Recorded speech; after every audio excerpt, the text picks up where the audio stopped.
Imagine a world where military decisions are getting shaped more and more by algorithms, where bombs are so powerful they can, well, obliterate targets buried deep underground. And where global powers are constantly trying to figure out where to put their forces, what tech to invest in. Yeah, it's not science fiction anymore, is it? Yeah. This is the reality of modern warfare unfolding right now. It really is. The landscape is changing so fast, blurring lines that used to seem pretty clear. It presents, huge opportunities, but also some really complex challenges. Absolutely. So today we're doing a deep dive into this fascinating, sometimes unsettling intersection of artificial intelligence, real-world military ops, and the big money and strategy behind global defense. We've pulled together insights from defense analyses, government reports, breaking news, quite a stack of sources. Right. And our mission is to pull out the key nuggets, the surprising facts for you, give you a clear picture of how these forces are reshaping conflict and what it means for, well, global stability. So where should we start? AI in warfare seems like the big one. Yeah, let's jump right in.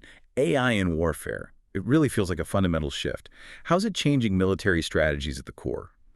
Well, the real game changer with AI is just its sheer power to process enormous amounts of data that facilitates incredibly rapid decision-making, boosts operational efficiency. Okay.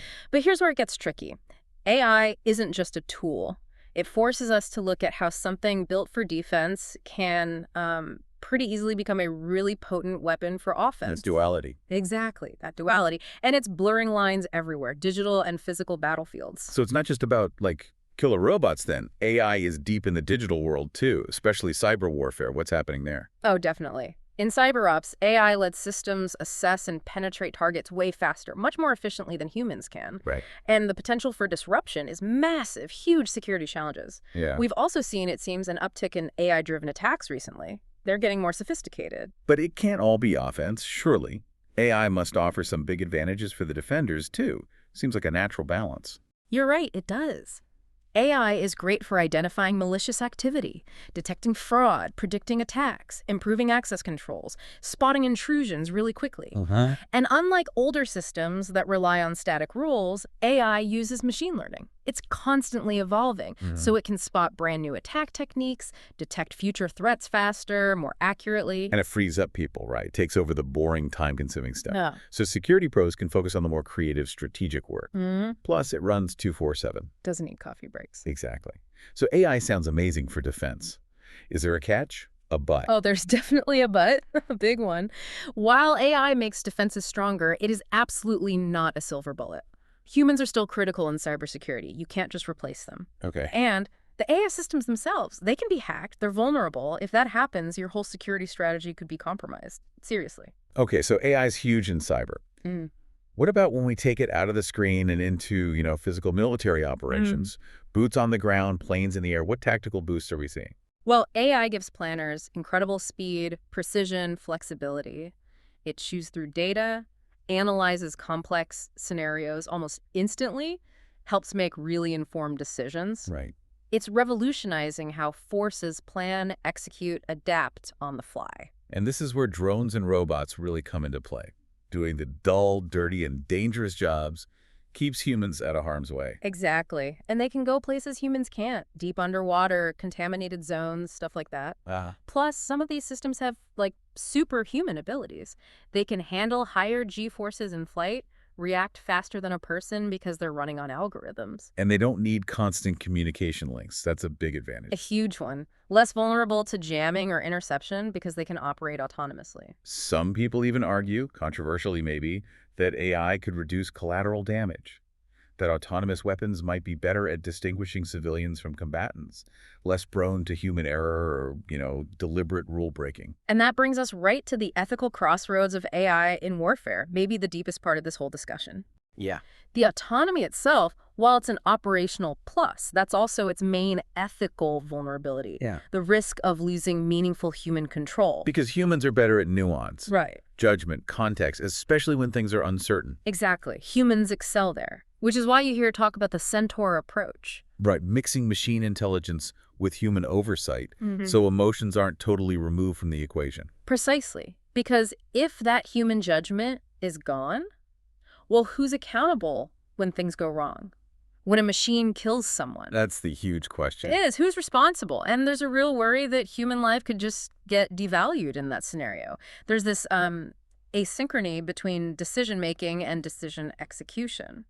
Meaning the person making the call is further removed from the impact. Yeah, it distances them, but it doesn't remove their ethical responsibility. Not at all. And the AI itself, Hmm. it lacks empathy, compassion, remorse, all the things that guide human moral choices. That really risks dehumanizing conflict, doesn't it? It absolutely does. And on top of that, there's the risk of unintended escalation. How so? An autonomous system could, say, misinterpret data or hit a programming bug or encounter some unforeseen situation and trigger or escalate a conflict unintentionally. It could actually lower the threshold for starting a war. Imagine a glitch causing an international crisis. Wow.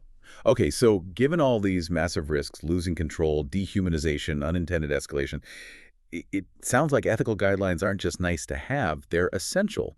What needs to be in them? Totally essential. We need international guidelines, things like clear rules for human-in-the-loop decision-making, transparent accountability for AI actions, international regulations, maybe something like we have for chemical or biological weapons, and really comprehensive ethical training, not just for the military using it, but for the developers building these AI systems too.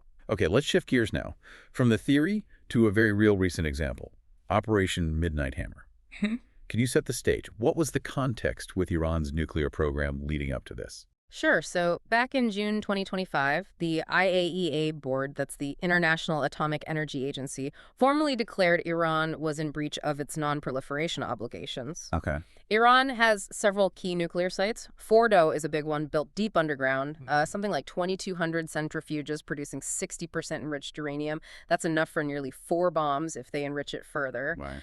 Then there's Natanz, their biggest enrichment facility, 14,000 centrifuges, and Isfahan has important facilities too. And this conflict, Iran versus the West, it has deep roots, right? Goes way back. Decades. It's complex. Before the revolution, Iran and Israel were actually allies. The U.S. even helped Iran's nuclear program back in 1957. Really? Didn't know that. Yeah, but after the revolution, complete flip. Iran started actively backing armed groups like Hezbollah, Palestinian Islamic Jihad, Hamas, the Houthis, leading to attacks on Israeli and Western targets. So against that backdrop, January 22nd, 2025, Operation Midnight Hammer kicks off. What were the main targets? Primarily the Fordo and Natanz nuclear facilities. Those are the crown jewels, really. Plus, key surface infrastructure targets in Isfahan. And the weapon they used, the GBU-57, the MOP, Massive Ordnance Penetrator. That's a serious piece of hardware. It's huge, 30,000 pounds. A bunker buster designed specifically with Fordo in mind took 15 years to develop, and this operation was its first actual combat use. Delivered by B-2 stealth bombers. That's right. They dropped 14 MOPs total, 12 on Fordo, some aimed right down specific access shafts, and 2 on Natanz. And the tactics were pretty sophisticated. Long flight, refueling. Extremely sophisticated. An 18-hour flight from Missouri, multiple mid-air refuelings. And I heard something about deception tactics. That sounds fascinating. Yeah, they were clever. One group of B-2s flew west from the base, like a decoy, trying to draw Iranian attention that way. While the main strike package, 7 B-2s, flew east. Very quiet, minimal communications, radio silence for a lot of it. The whole thing needed incredible synchronization with escorts, support planes, like a complex aerial ballet. And submarines were involved too, adding another layer. Yep. Just before the B-2s hit Iranian airspace, a U.S. sub launched over 24 Tomahawk cruise missiles, hit surface infrastructure at Isfahan, created diversions, softened things up before the main bombers arrived. Now, one really interesting angle, Israel apparently used AI in their targeting process for this. How did that work? Well, sources suggest Israel used AI to rapidly analyze just massive amounts of intelligence data they'd gathered. Right. This AI helped organize potential targets, leadership, military sites, infrastructure, civilian links, and identify key threats, like people linked to the Revolutionary Guard Corps or their missile program. To help them prioritize. Exactly. And it reportedly even compiled detailed profiles on specific Iranian generals, things like where they worked, even their free time habits, all feeding into the targeting decisions. Pretty detailed stuff. So the operation happened. Big bombs, complex tactics. But what about the results? Were there conflicting reports on how successful it actually was? Almost immediately, yes. The official line from the U.S. Defense Secretary was that the operation obliterated Iran's nuclear ambitions. Strong word. Yeah. But other reports, including apparently an early internal assessment, suggested the damage only set the program back by maybe a matter of months. Not quite obliterated. And there were rumors some enriched material might have been moved before the strike. And didn't satellite images seem to back that up, showing activity at Fordo afterwards? They did. Images showed Iranians working at Fordo, excavators looking at damage. That definitely raised questions. Which led to a debate about transparency. Right. It caused a stir in Congress. One congressman wrote a letter expressing profound concern about potential plans to limit classified info sharing with Congress after that internal assessment leaked. Ah, the leak. Yeah. He basically reminded the administration of the legal duty to keep the intelligence committees fully and currently informed. Classic tension between operational secrecy and democratic oversight. Okay, this brings us to a wider challenge for the U.S. military right now, this multi-front dilemma. They're stretched Ukraine, Middle East, plus the big focus on China in the Indo-Pacific. What's the impact of that? It raises fundamental questions about U.S. power. Being engaged so heavily on 3 fronts at once. The official strategy, set under Trump, continued by Biden, was clear. Prioritize great power competition with China. Shift forces to the Indo-Pacific. But that shift, it hasn't really happened, has it? The numbers show Europe's been reinforced over 100,000 troops now, up 25,000. Middle East, nearly 50,000. Meanwhile, the Indo-Pacific is still below 100,000. If you include Hawaii, maybe 140,000, which seems, well, insufficient compared to China's regional military might. Just their Eastern and Southern Theater commands have huge numbers. 420,000 ground troops, hundreds of ships, over 1,200 aircraft. So why has this critical strategic shift stalled? What's holding it back? Experts point to about 4 main factors, all kind of interlinked. First, there's simple budgetary inertia, meaning the defense budget tends to keep funding the different branches, Army, Navy, Air Force, in roughly the same proportions year after year. Even though the strategy says focus on China, which is mostly a maritime and air fight, the Army has managed to keep its 31 brigade combat teams funded. That gives flexibility for Europe or the Middle East, sure, but it means there's this constant tug of war for scarce resources like aircraft carriers. Okay, so budget inertia is one. What else? Combatant commands. You mentioned the Goldwater-Nichols Act from '86. It was meant to make the services work together better, right? It was, and it did improve joint operations, definitely. But an unintended consequence was it empowered the regional commanders, the COCOMs. They now routinely demand what they see as necessary and sufficient resources. Like asking for carrier strike groups all the time. Exactly, and it makes it really hard for civilian leaders at the Pentagon to push back and say, no, that asset needs to go to the Pacific. Got it. Then there's the tyranny of the present, focusing on today's fires instead of the long-term plan. Precisely. Immediate threats, like Russia and Ukraine, tend to grab the attention and the resources. So EUCOM in Europe, CENTCOM in the Middle East, they get prioritized because the threat feels more immediate. It makes it harder for INDOPACOM, focused on the long-term China challenge, to get what it needs. You see it in the budgets. Readiness spending, like operations and maintenance, consistently eats up more money than modernization, which is buying new stuff and R&D. And the fourth factor involves allies and the allied status quo. Yeah, there's this sort of unspoken understanding, both in Europe and Asia, that allies kind of expect the current level of U.S. military presence to continue. So they resist changes. Sometimes, or their own political constraints make changes difficult, like Japan being hesitant to host long-range missiles. That reluctance meant a key Army unit, the Multi-Domain Task Force, or MDTF, which seemed tailor-made for the Pacific, ended up being deployed to Germany instead. Which seems counterintuitive if China is the priority. Yeah. So are there solutions to this mess? You mentioned the MDTF, the Army's multi-domain task force. Is that seen as part of the answer? It's definitely being pushed as a key enabler. Think of an MDTF as a versatile toolkit. It has a strategic fires battalion mobile launchers for short, medium, long-range missiles. Critically, it also brings electronic warfare, cyber, info warfare capabilities. Okay. And it includes an air defense battalion, crucial for things like counter-drone operations. So the thinking is maybe put an MDTF in the Middle East, and that could lessen the need for a carrier strike group there, freeing up a carrier for the Pacific. That's exactly the idea. Use the Army's land-based capabilities to offset the demand for high-demand naval assets.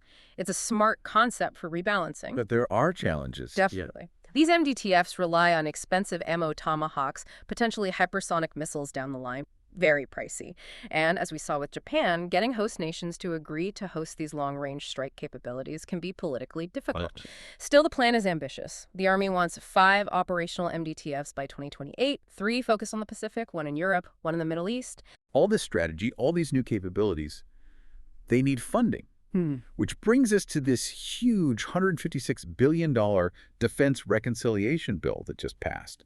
That sounds like a major deal. It's massive, and it's a really unique way of funding defense. This wasn't done through the normal appropriations process. It was driven by the authorization committees in Congress. That's the difference. It means the focus is more on broad outcomes and capability categories, less on micromanaging specific line items, and crucially, it gives the Pentagon a lot more flexibility. How so? The money's available faster, and it lasts until 2029. So DoD can actually plan and develop new stuff over several years without having to justify every dollar every single year. That's a big departure. So what are the priorities in this bill? Where's the money going? Looking at the big picture, the top 3 priorities get over half the funding. Shipbuilding gets $29.1 billion. Munitions and strengthening the supply chain, that's $25.3 billion. And air and integrated missile defense, $24.4 billion. Okay, those sound like major investments in hardware and readiness. They are. About 70% goes to more traditional programs. But what's really interesting is that a solid 15%, that's $23.5 billion, is specifically for boosting the defense industrial base. Another 15%, $23.3 billion, is earmarked for autonomous systems, next-gen tech, and AI-enabled capabilities. So a real focus on the future there, too. Definitely. Overall, about 82% is for investment, buying stuff, building stuff, versus only 18% for near-term readiness and personnel costs within this specific bill. But it does include money for people, quality of life improvement. Oh, yes. Nearly $7.5 billion. That's significant. It shows they understand you need the people as much as the platforms. What kind of things are funded? Well, $2.9 billion to fully restore the basic allowance for housing so service members don't pay out of pocket. $1.2 billion for barracks and unaccompanied housing. Money for tuition assistance, lodging expenses, childcare fee assistance, even helping military spouses get professional licenses recognized when they move states. Real, tangible benefits. That's important stuff. Now, you mentioned flexibility. Is it true a big chunk goes straight to the top office at the Pentagon? Yeah, this is quite unusual. Over a third of the money, $52 billion, goes directly to the Office of the Secretary of Defense, OSD, for them to decide how to distribute it later. Wow. That signals a lot of trust from Congress. It does. It gives OSD incredible leverage to drive transformation across the department. You usually only see that kind of discretionary funding during major wars. So digging into that future tech funding, how much is specifically for AI and unmanned systems within this bill? Okay, so $16.6 billion total is tagged for unmanned and autonomous systems. Right. That breaks down into $6 billion specifically for Navy unmanned ships and subs. The other $9.9 billion goes to OSD to manage various autonomous projects across the services. And within that $9.9 billion, $1.3 billion is explicitly labeled for AI development and integration. Can you give examples of what that $1.3 billion for AI will buy? Sure. Things like enhancing AI capabilities at test ranges. That's about $124 million. Funding AI-enabled disposable drones, both air and sea, $145 million. Bolstering Cyber Command's AI efforts gets $250 million. Another $250 million is for developing a broader advanced AI ecosystem. And $115 million for AI tech within the Nuclear Security Administration and NSA. So how does this shake out for the different military services? Who are the biggest winners from this bill? Clearly the Navy getting $44 billion and the Air Force with $22.8 billion. That makes sense given their focus on big, expensive platforms, ships, and planes, which aligns well with the bill's priorities. And the Army and Marines. They get less direct funding, Army, $9 billion, Marines, $2.3 billion. But both services have pretty clear plans for transformation. They'll likely need to tap into that big pot of money that OSD controls to fund their modernization efforts. The Army, for instance, could potentially get another $15.7 billion from those unallocated OSD funds if they make their case effectively. So the Pentagon gets this big infusion of cash with unusual flexibility. That puts a lot of responsibility on them, doesn't it? Absolutely enormous responsibility. The key now is for the Pentagon to spend this money wisely, quickly but responsibly, transparently, making sure it aligns with what Congress intended and actually delivers the new capabilities needed. It's a major opportunity, but also a major test for the department. So wrapping this all up, we've seen AI isn't just theory anymore. It's integrating fast, from targeting systems to cyber defenses. Right. We looked at Operation Midnight Hammer, cutting-edge weapons, complex execution, but also real questions about impact and transparency afterward. And we navigated that tricky landscape of resource allocation, the tension between today's crises and tomorrow's strategic priorities, all now fueled by this massive new defense spending bill. It really paints a picture of a military, and indeed warfare itself, in profound transition, Right. driven by tech, strategy, and, yeah, money. Which leaves us with a pretty big question, I think. As we hand over more critical decisions to algorithms, as technology redefines conflict itself, what new ethical lines are we going to have to draw? And maybe even more fundamentally, how does humanity's role evolve in all this? Yeah. How do we ensure accountability and ultimately maintain peace in a world that's becoming increasingly automated? Something for all of us to think about.